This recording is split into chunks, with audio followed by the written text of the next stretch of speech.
네, 안녕하세요.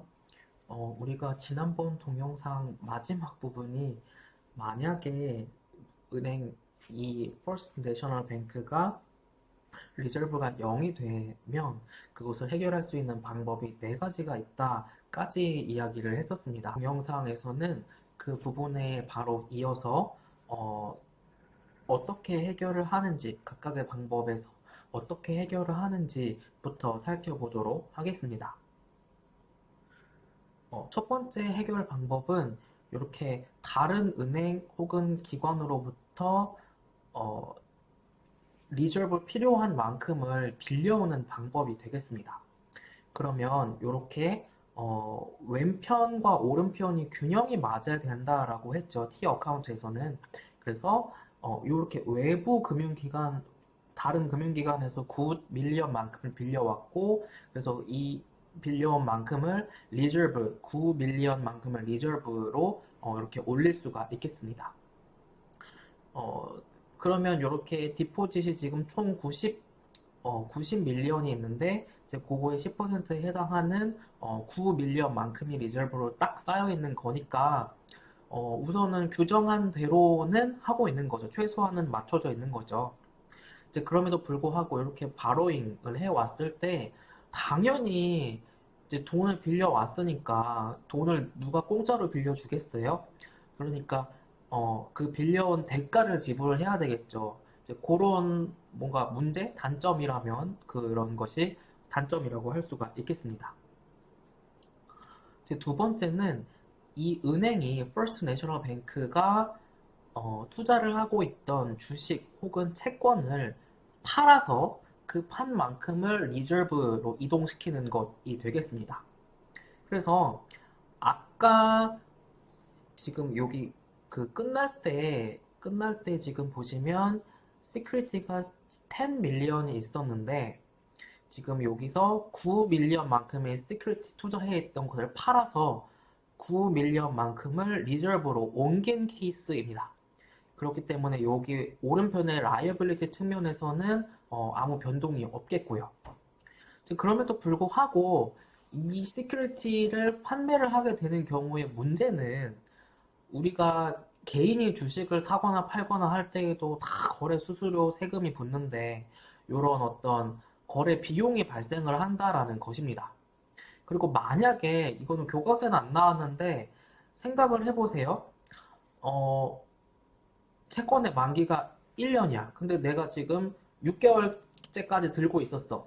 그런데 이게 6개월 더 들고 있어서 만기까지 가면 좋겠는데 리저브를 채우려고 어쩔 수 없이 팔아야 되는 상황이라고 하자. 그러면 이거를 내가 더 이득을 얻을 수 있는데 그 이득을 놓치고서 어, 팔아야 되는 상황이 되니까 이제 그런 문제도 발생하게 될 것입니다. 그리고 부수적으로는 우리가 몇 번 언급이 되었었던 것 같습니다. 미국 정부가 발행하는 채권의 경우에는 굉장히 유동성이 높아서 거의 현금에 준하게 역할을 할 수가 있습니다. 그래서 만약에 이 보유하고 있던 시큐리티가 그나마 US 거버먼트 시큐리티라면 파는데 거래 비용이 조금 덜 들었을 수 있겠으나 그렇지 않고 만약에 다른 어떤 채권이었다면 거래 비용이 조금 더 들었을 것 같습니다. 이제 그리고 세 번째 해결 방법은 중앙은행, 미국이라고 하면 FRB를 통해서 FRB에게 돈을 꿔오는 것이 되겠습니다. 그래서 여기 지금 오른편의 라이어빌리티 측면을 보시면 요렇게 9밀리언이 더 추가가 됐죠. 즉 중앙은행으로부터의 9밀리언만큼을 차입한 것입니다. 그리고 또 왼편 에셋 부분에서 그렇게 차입한 만큼의 리저브가 딱 9밀리언만큼이 올라갔죠. 그러면 여기 디포짓이 요 경우에도 90밀리언인데 요만큼의 10%에 해당하는 딱 최소만큼인 9밀리언만큼을 리저브로 지급준비금으로 갖고 있는 것이 되겠습니다.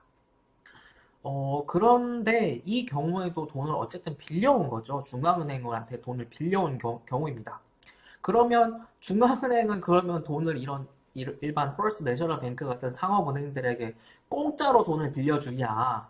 절대 아니라는 거죠. 그래서 이제 중앙은행이 이런 상업은행들한테 빌려줄 때 적용하는 이자율을 디스카운트 레이트라고 하는데 이제 요만큼의 이자율을 중앙은행에다가 부담을 해야 되는 것이 세 번째 해결 방안의 문제가 되겠습니다.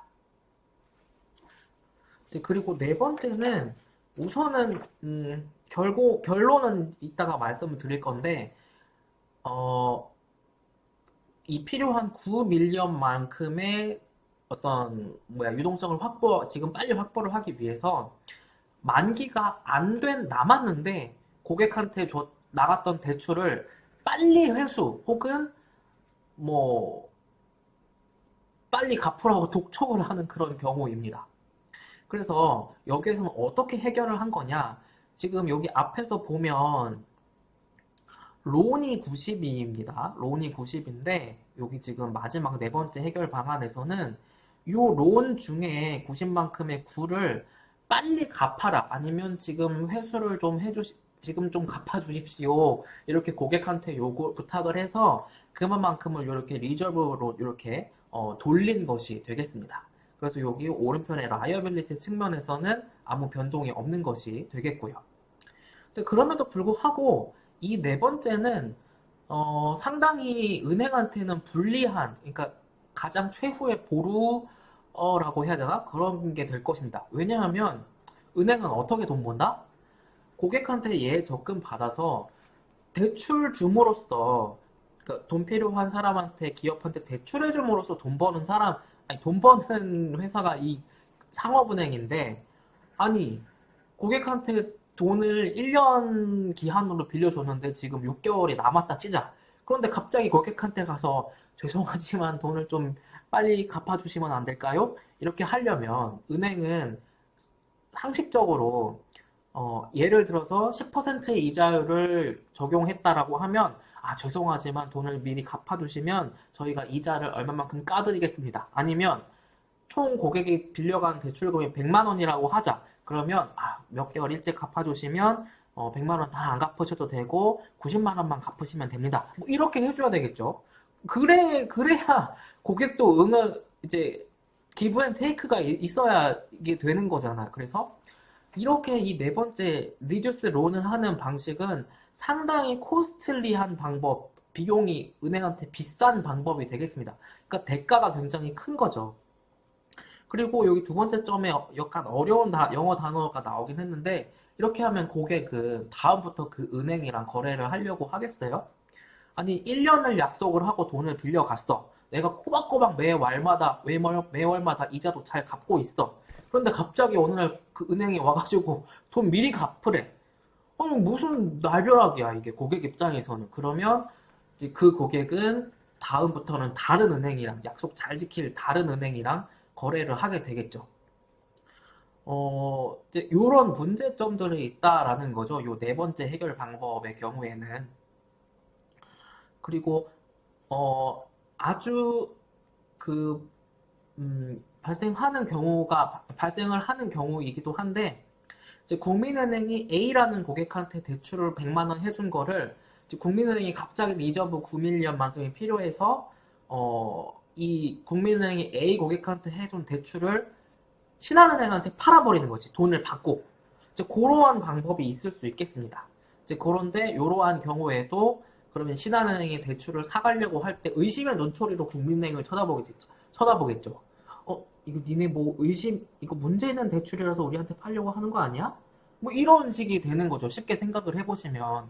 그러니까 100만 원짜리 대출이다. 그러면 이거를 신한은행한테 국민은행에 넘길 때 100만 원 다 받고 팔 수 있겠어요? 90만 원에 팔거나 80만 원에 팔거나 이게 디스카운트 해서 팔 수밖에 없다라는 것입니다. 그래서 이런 문제들이 각각의 네 가지 해결 방안에 각각의 문제점이 있다는 것이고 그래서 결론은 뭐냐? 리저브를 그러니까 조금 여유분의 리저브를 갖고 있어야 한다라는 것입니다.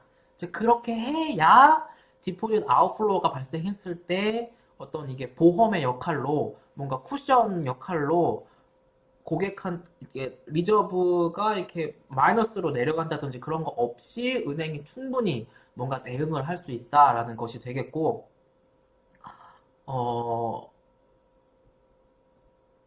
그럼에도 불구하고 이 리졸브를 너무 많이 보유를 하면 또 안 되는 게, 그러면 음, 총 내가 고객한테 예금 적금으로 수취한 돈이 100만큼이야.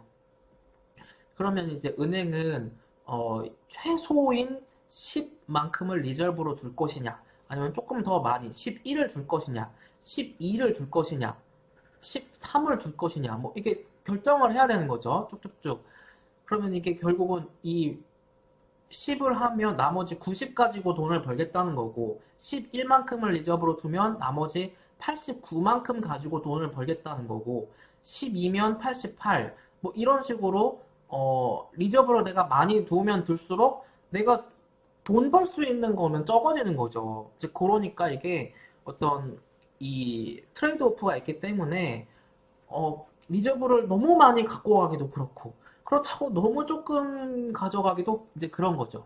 그래서 그러나 어쨌든 어, 조금은 여유를 있게 가져가는 것이 은행한테 뭔가 위험이라고 해야 되나? 그런 어떤 디포짓 아웃플로우에 대처를 할 수 있다라는 것이 되겠습니다. 그리고 이 9.3에서 우리가 살펴보고 있는 것이, 첫 번째로는 요 리퀴디티 매니지먼트까지를 이제 살펴보았습니다. 이제 그리고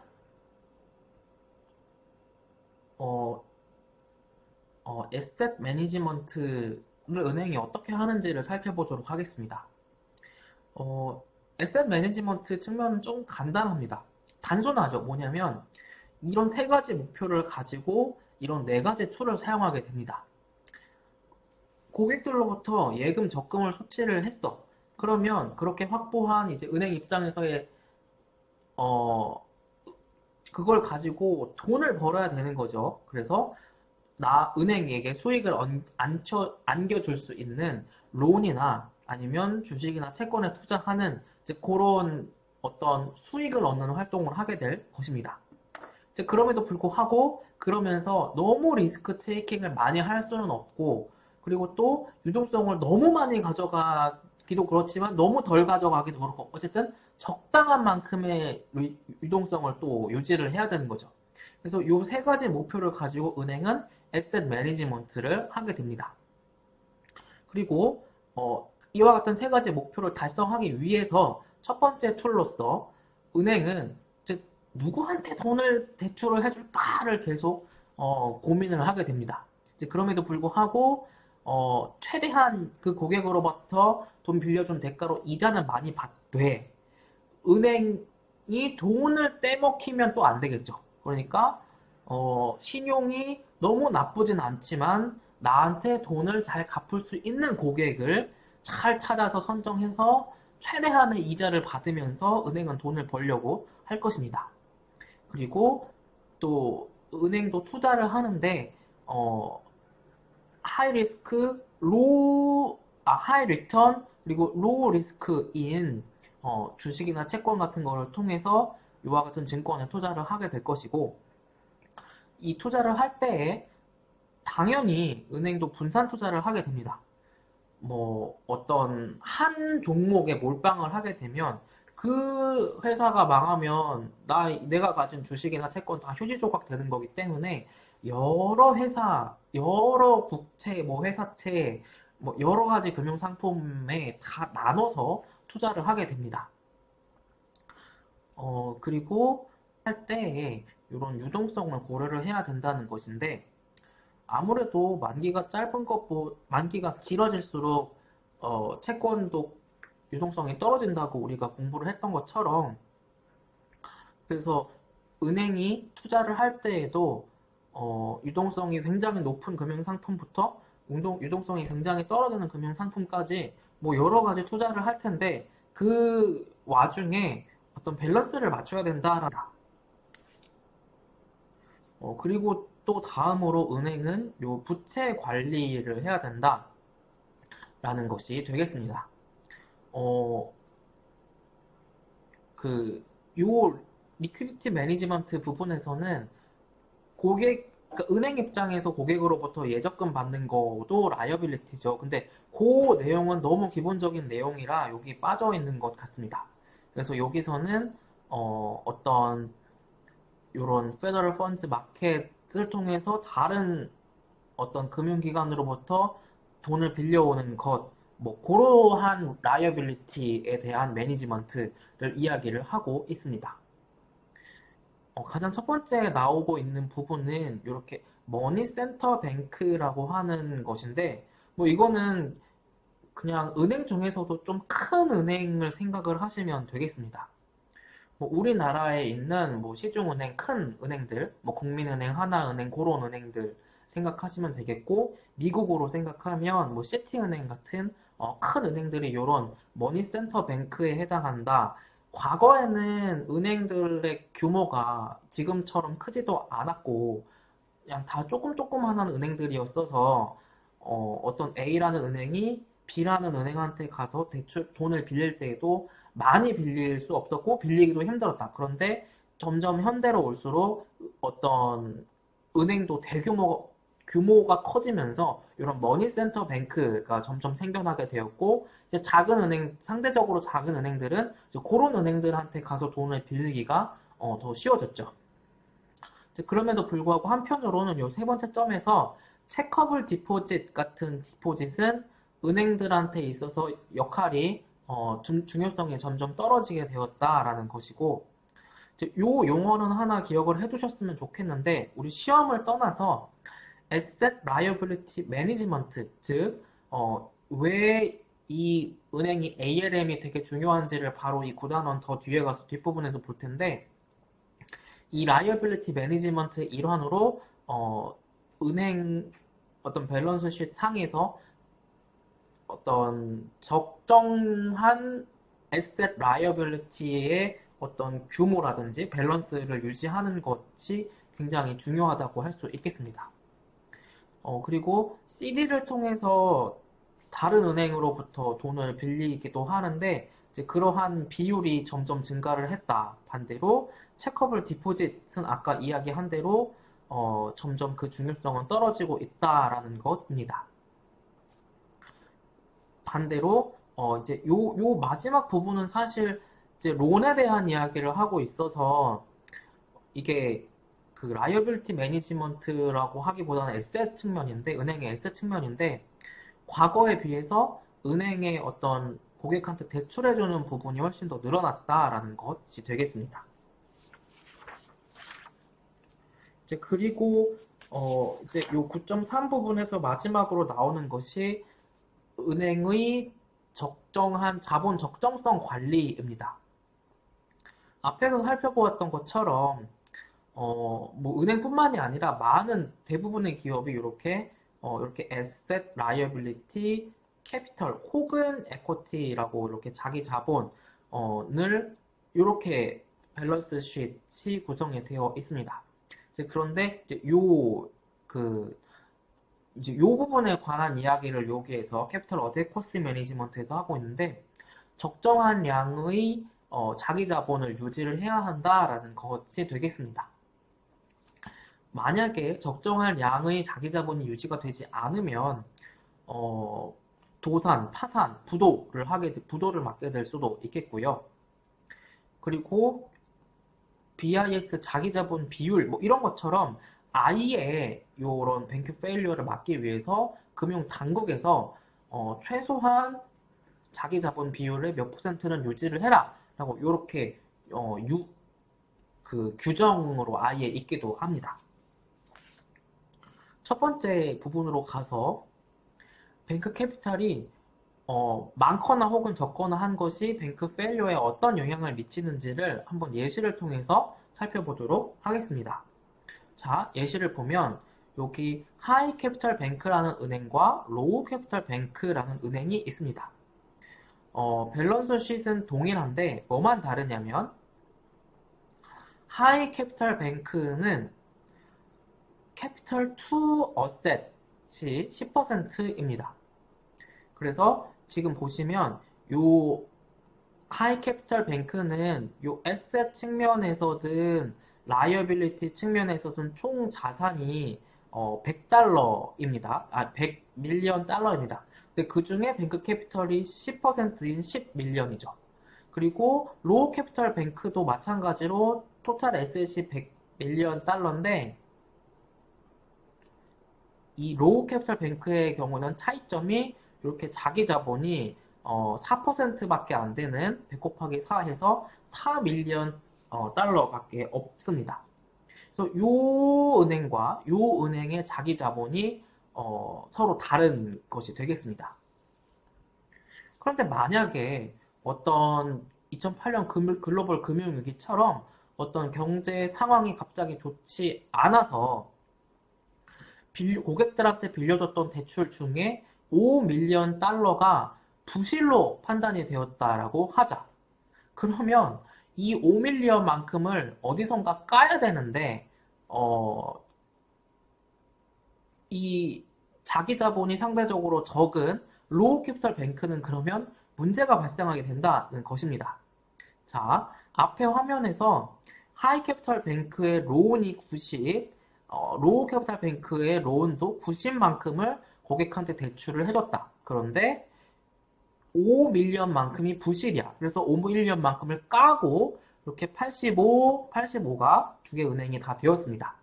그러면 이 에셋 측면에서 왼쪽 티어 카운트의 왼쪽에서 5밀리언만큼을 날렸으니 요 오른편 라이어빌리티 측면에서도 5밀리언만큼을 날려야 되는데 자, 여기 지금 항목을 보세요. 디포짓은 고객한테 받은 예적금이에요. 은행 입장에서는 언젠가 돌려줘야 되는 돈이라고. 그러니까 이거는 못 건드는 돈이야. 그러면 이 5밀리언만큼을 어디서 까야 되겠어요? 자기 자본에서 깔 수밖에 없지. 그러면 이 자기 자본이 원래 10이었던 하이 캐피탈 뱅크는 10이었던 것 중에 5만큼을 여기 까고 5밀리언만큼의 자기 자본이 그래도 남아있게 됩니다.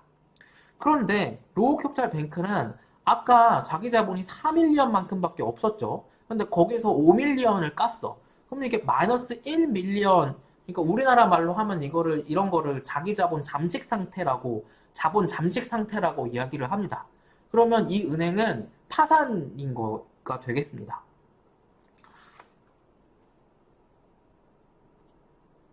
그래서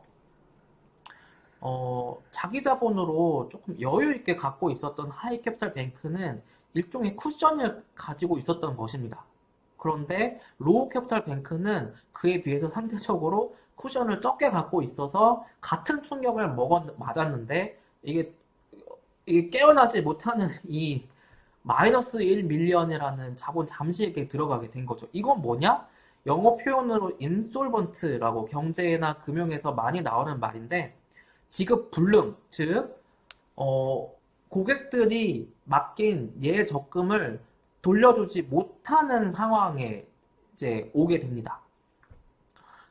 그래서 정리를 하면 이렇게 정리를 할 수가 있겠습니다. 은행은 파산하지 않기 위해서 어떤 적정한 양큼의 자기 자본, 뱅크 캐피털을 유지를 한다라는 것이 되겠습니다. 그런데 이와 같은 것은 앞서 말씀드린 것처럼 은행뿐만이 아니라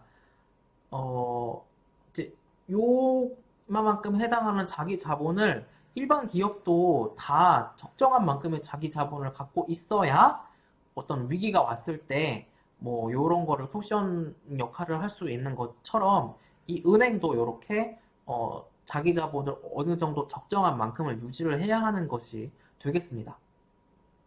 그리고 이어서 그렇다면 얼마만큼의 뱅크 캐피털, 은행의 자기 자본을 보유하는지가 주주들에게 미치는 영향을 한번 살펴보도록 하겠습니다.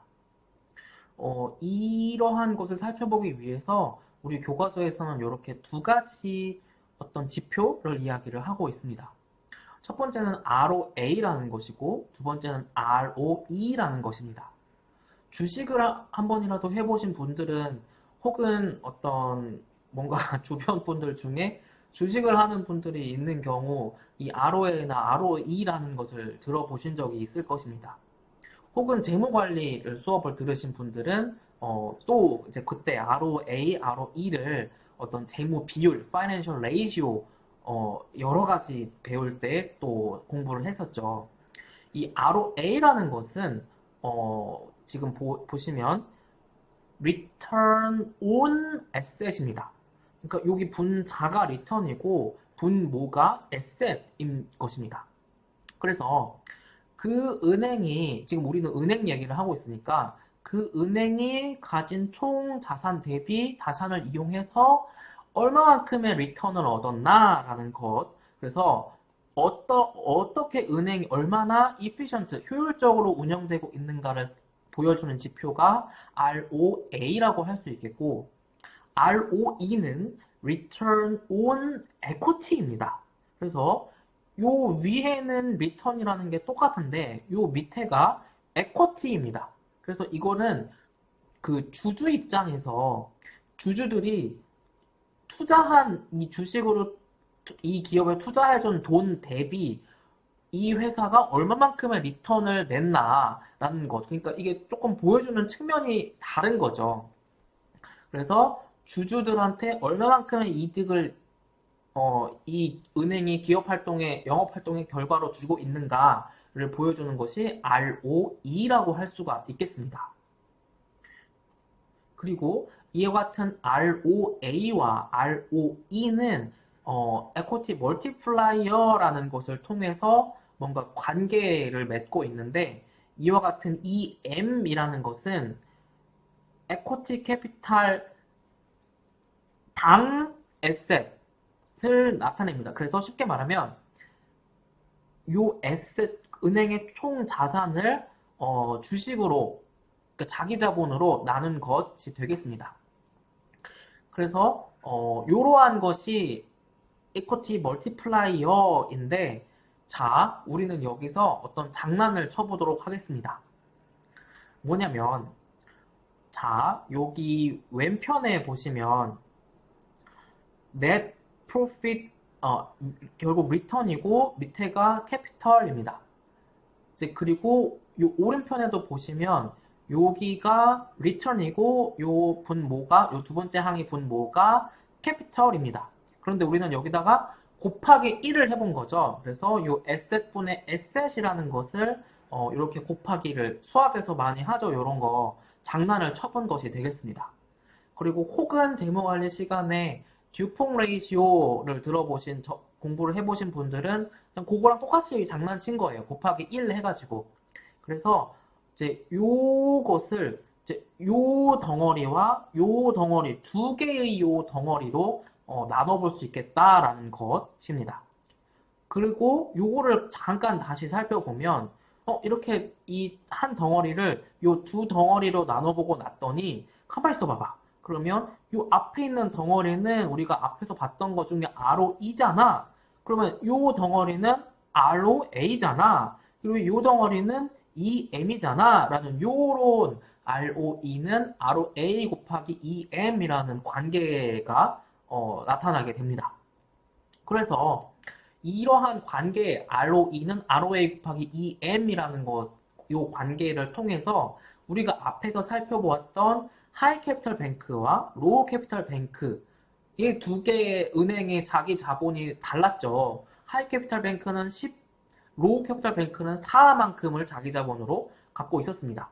그리고 여기 지금 1%는 그냥 가정을 1%라고 ROA를 두 은행의 ROA가 1%라고 그냥 가정을 한 것입니다. 그래서 이 하이 캐피탈 뱅크의 EM을 계산해 보면 이렇게 10이 나오고 이렇게 되면 100 나누기 10이니까 10이 나온 거고 요 로우 캐피탈 뱅크의 EM은 계산해 보면 100 나누기 4 해서 25라는 EM이 나온 거죠. 그래서 여기 지금 ROA 곱하기 EM을 하면 ROE가 나오는데 하이 캐피탈 뱅크의 ROE는 10%밖에 안 나오고 로우 캐피탈 뱅크의 ROE는 25%나 나오게 되는 거죠. 이제 요거를 이제 보면 아시겠죠? 아까 하이 캐피탈 뱅크는 상대적으로 자기 자본이 조금 많이 있었던 거고 로우 캐피탈 뱅크는 자기 자본이 요만큼밖에 없었던 거죠. 그래서 이 로우 캐피탈 뱅크는 굉장히 작은 자기 자본을 가지고 효율을 많이 냈던 거고, 상대적으로 하이 캐피탈 뱅크는 자기 자본을 조금 대량으로 갖고 있으면서 이 로우 캐피탈 뱅크만큼의 효율을 내지를 못한 거죠. 그래서 주주 입장에서는 그러면 어떤 게 더 효율적이냐라고 하면 요 로우 캐피탈 뱅크가 더 효율적인 거죠. 요 오른쪽에 있는 게 자기 자본 주주들이 조금 투자해줬는데 그거 가지고 이익을 많이 내는 게 주주 입장에선 더 좋은 거니까. 그러니까 주주들은 또 어떤 거를 원해? 뱅크 캐피탈이 낮을수록 주주들한테 이익이 많이 간다. 그래서 은행의 주식을 가진 주주들은 또 이게 아이러니하게도 너무 많은 자기 자본을 갖고 있지는 않기를 원하게 되는 거죠. 그래서 이게 트레이드 오프가 생기는 것이 되겠습니다. 안전하게 가려면 자기 자본을 충분히 확보를 해야 되는데 효율을 생각하자니 자기 자본을 너무 많이 가져가면 또 안 되는 거고 요런 어떤 트레이드 오프 상충 관계가 발생을 하게 되는 것이 이 어떤 것이라고 할 수가 있겠습니다. 그럼에도 불구하고 만약에 자기 자본을 너무 많이 가져가기로 했다. 그러면 이거는 주주들한테는 너무 큰 희생을 요구를 하는 거죠. 기회비용을 너무 많이 요구하는 것이라고 할 수가 있겠습니다. 그래서 어떤 적정한 만큼을 이제 잘 맞춰야 되는 것이 되겠습니다. 이어지는 어플리케이션의 경우에도 같은 이야기를 하고 있습니다. 그래서 우리가 계속 예를 들어 살펴보았던 First National Bank의 CEO가 너라고 하자. 우리가 CEO라고 하자. 그러면 CEO는 이게 수익이 많이 내야 되기도 하고 한편으로는 안정성도 가져가야 되는 거죠.